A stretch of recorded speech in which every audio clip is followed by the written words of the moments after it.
అయిందా అమ్మ ధనుష్? అన్నం పెట్టేదా? ఏం కూర? పప్పు ఆలూ ఫ్రై. చికెన్ చేయమ్మా. ఇంకెన్ని రోజులు మా చికెన్ చేయకుండా ఉండేది? చికెన్ కావాలా? కోళ్ళు చచ్చిపోతున్నాయి అంట అక్కడ డిసీజెస్ వచ్చి. చికెన్ తినకపోతే నేను చచ్చేటట్టున్నా. నీకు అది అర్థం కావట్లా.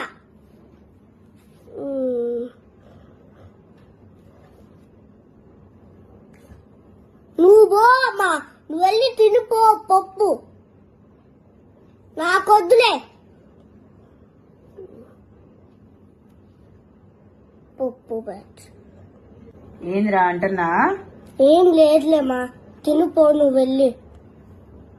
కోళ్ళకి ఇన్ఫెక్షన్ సాగుకొచ్చింది.